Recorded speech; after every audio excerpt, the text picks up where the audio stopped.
Since we have heard from the lawyers, what's the stupidest reason you have been asked to sue for? What was the outcome?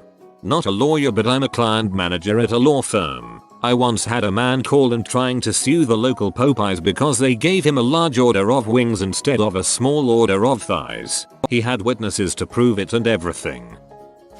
Lady calls 911 and says the dump truck in front of her is spilling gravel all over the road and her truck. I ask her if any damage is done to her vehicle and she says she doesn't know. Officers find the dump truck, follow it about a mile and don't observe any gravel spilling out. They pull it over anyway to get driver company insurance information, assuming she wants to make a damage to property report. I ask the lady to stop with the officers or bring her vehicle to the police department so they can see the damage and do the report for her insurance company. She tells me she doesn't have time because her daughter is late for a singing lesson. 2 weeks later, after a hailstorm, she come to the PD to make a report for damage, but she is driving another vehicle. She claims her truck is already at the repair shop and the estimate is $3,000. Officer tells her he can't make a report for damage without seeing the vehicle, but he goes ahead and makes an information-only report to appease her. Now she is trying to sue the PD because the officer won't testify that the dump truck is the cause of the damage. One of my friends had to deal with a woman trying to sue her local council because she tripped over a pigeon. Guy sued the creators of Budweiser because he suffered emotional distress, mental injury, and financial loss because he didn't nail beautiful women like the adverts promised, thus causing him to consume more and more. The judge basically told him to take it like a man, like the rest of us borderline alcoholics do. A guy sued Axe body spray for the same thing. He had a much stronger case. My friend had a client who wanted to sue his parents for emotional abuse. That abuse consisted of giving the client a name he didn't like. It's not even as if the name was one of those ridiculous ones. It was perfectly ordinary, if a little uncommon in my country. Needless to say, my friend didn't agree to represent the guy. I could understand some people wanting to take legal action for this. Life ain't easy for a boy named Sue. My fire tech teacher has a great story he told me of. He worked with the fire department, and they're called to a car accident. The first car is smashed in, and they get the jaws of life. Open it up. One man survived, and his 9-month pregnant wife was decapitated. Another firefighter proceeded to do an emergency C-section and save the man's baby. Well, after finding out he was out of scope for doing so, the man sued the firefighter. He sued him for saving his only child. Worked in law firms for 10+ years. Heard a great true story where a guy comes in with his wife and teen daughter to discuss defense against a claim that the dad fiddles the daughter. The guy basically says, "It's my daughter. I can do what I want with her." The mum says nothing. The lawyer was disbarred for vaulting the table and punching the dad. There should be a one free punch clause for lawyers and doctors. Heck, everybody should get one free punch. My sister was sued by this elderly woman. It was her senior year of high school toward the end of the year. She's leaving school and takes a right onto the road. Her and the elderly woman got into a car accident and the police officer found my sister at fault. Within a year later my parents learned that the old lady is suing them for doctor appointments and such. When it comes to the case, we find that the elderly woman had been taking prescription pills that affect motor skills. Worst case, the pills were in the daughter's name, not hers. Not only that, but the old lady had been speeding in a 35-mile-per-hour school zone. She actually admitted to it. Parents didn't have to pay a dime to the old broad. Not a lawyer, but I did get sued once for child support. My deadbeat dad ex-husband called after 5 years of no contact and no financial support. He's dying. Kids see him. The younger one wants to stay with him for a while. She stays with him and his new wife and daughter. They live in the same town. He miraculously gets better. 4 months in, I get a letter from his lawyer for child support. Says I'm deadbeat mom. He's had her for years without any support from me. I walk into the remediation meeting with school and medical records, divorce support papers, history of his non-payment through the state, and of course, proof of his other daughter who still lived with me. Apparently he forgot to tell his lawyers a few things. Younger daughter is dumped back on my doorstep the next day and I never hear from his lawyer again. That was over 20 years ago, and he's still alive. When I played football, there was a mom who tried suing the school for discrimination because they never let him play. She said it was because he was black. Almost our entire starting lineup was black, and all but 2 coaches were black. But her son's going to go big, didn't you know that? Obviously it can't be because he isn't as good as the other players. This is only a step beyond what's normal in youth sports.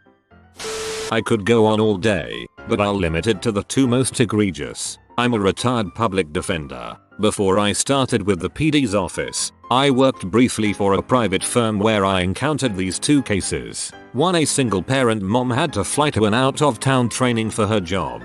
Deadbeat dad wasn't paying child support because he claimed he couldn't find a job. This will be important later. Mom left her 4-year-old daughter with her sister, the child's aunt. While mom's away, the aunt takes the girl to Chuck E. Cheese. A repairman at Chuck E. Cheese opens an access panel to repair the pulleys that operated the giant puppets. Repairman goes in back to get a tool and leaves the access panel open. The girl puts her hand in the opening and her fingers are severed. She is rushed to the ER, and the docs want a parent. With mom out of town, deadbeat dad is called in. After consulting with the docs, and with the girl in the ER, deadbeat dad calls the law firm from the waiting room and wants to know if he has a case. He wants to include lost wages as part of his damages. I left for public defender soon after, and I don't know how this case ever resolved. A 28-year-old man marries a 16-year-old girl, much to the dismay of her parents. In this state, a 16-year-old can marry without parental consent if she is pregnant, which she was. He proves to be a chronically unemployed and abusive husband. The mother-in-law convinces the girl to take the baby and come home. With her gone, husband of the year goes out, finds a high school girl. The wife changes her mind and returns to her husband with the baby. Months later, husband is served in a paternity suit from the high school girl he was with during wife's absence. He makes an appointment with me and wants to know if I can force the mother-in-law to pay the child support to high school girl, since it was the mother-in-law's fault that wife wasn't there for him to have sex with, thereby forcing him to seek out high school girl. We didn't take the case. I would just quietly say, you are a terrible human being. I hope you live for eternity that you may learn to regret your actions. Now get out of my office. Not a lawyer, but my dad had a man try to sue him for a tree falling on his car. My dad had sold him a house about a decade before and there was a tree next to the driveway. Well, the man decided to cut the tree down, but being the idiot he was, it fell on his car. So logically it was my dad's fault and he sued him. Please tell me that the guy who cut down the tree didn't win. My boss was holding a fundraiser for our city's art museum. He and his family over the years have given this museum cash and art gifts worth approx 40 million. During the fundraiser, one of the employees trips on a stone walkway and sues my boss for 2 million. What the employee failed to understand is that because of his multi-million-dollar art collection, the boss has security cameras covering every inch of his property. They showed that the fall was staged and the plaintiff had to pay my boss's legal fees. The museum refused to fire the employee because she was banging the director, and for that they will never get another donation from his family again. This family's art collection travels to museums around the globe and is currently valued in the low to mid 9 figures. I am sure my lawyer thinks it's a bit ridiculous a girl physically attacked me over a $1 burrito while she was blackout drunk and is now trying to press assault and battery against me when all I did was shove her back a few times in self-defense.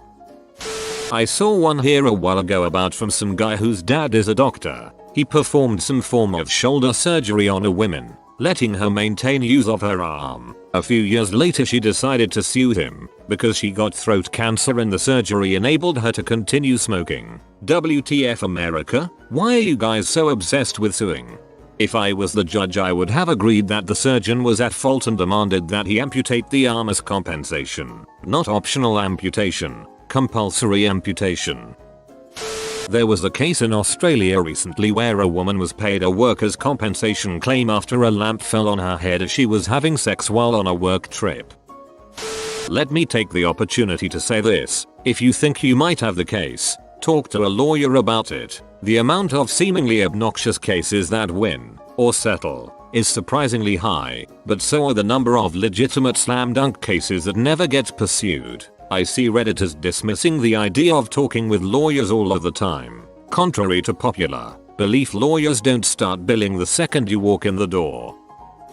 I turn down at least 2 meritless cases every day. I'm convinced that the media, friend of a friend stories, and people that can't differentiate between getting nastygrams and getting sued blow the number of frivolous lawsuits that actually go to court out of proportion. It takes one stupid case among 50 states and 300+ million people to make headlines every few months for Americans to think lawsuits are out of control. Moreover, journalists and laypeople know far less about the law than they think. It leads to many ostensibly frivolous cases being misportrayed in the media. See for example, Liebeck v. McDonald's. Almost all attorneys that pursue tort claims work on contingency and front all costs. Way more than you think after depositions and expert witnesses. Med mal cases can run 6 figures. You lose a surprising amount of money by signing stupid cases. That said, the dumbest call I've gotten is tied between 1. A mental patient calling because he didn't sexually satisfy his girlfriend. I told him that it'd be his girlfriend's claim.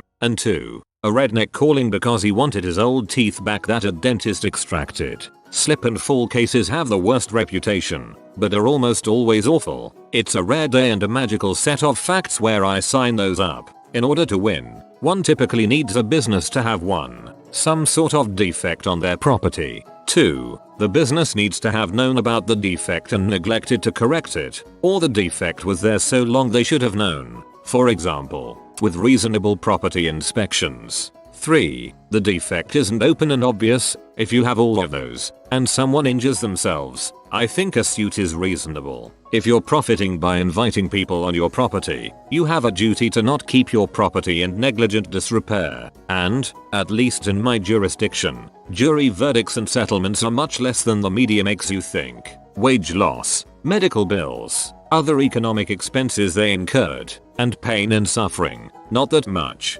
Jobless people that's you don't make that much money because they have no wage loss. Those famous astronomical verdicts result from punitive damages, which only occur when the business was being particularly egregious. Scandals, cover-ups, etc. See the McDonald's case again. I'm on the defense side of the house, but I saw a township get sued because 3 of the township supervisors had lunch together and didn't invite the plaintiff. He claimed that it was in violation of sunshine in government laws. He had no evidence of any wrongdoing, and filed on his own behalf because no actual lawyer would take his case. I read his complaint. Part of it. It was 128 pages long and quoted, among other things, the Declaration of Independence and Patrick Henry, at length. The judge tossed it out and entered an order prohibiting him from suing the township again unless he had an actual lawyer or the court's permission. My uncle used to own a sawmill in southern Mass. Some lady came by and came into his property even though the gate was closed and he didn't come out when she rang the bell. She then slipped in water and fell, breaking her arm. She then sued him for damages and won an almost $1 million case against him. It's complete insanity and my uncle had to pay with almost his entire life savings. He's a veteran suffering with PTSD now in financial ruin, still dealing with payments almost 10 years later. He had to sell his sawmill and now lives in a trailer in NH. If this is true, the jury had to find reason to assign punitive damages. I doubt a broken arm could be worth $1 million in actual damages. A lady tried suing a train company because her husband was killed by one of their trains. Sounds responsible? Number. Her husband came to a stop at the crossing, then decided to drive his truck through the barrier and was hit by the train. In the process, parts of this man went flying into Kingdom Come and landed on some lady's windshield. She sued the man's family for damages and because it traumatized her. You have been visited by the beach doggo. You shall be blessed with good weather all summer and you subscribe to Updoot Reddit. If you are new to the channel, you can subscribe. I publish new videos every day. Until then, check out another video, or don't. Either way, have a great day you magnificent people.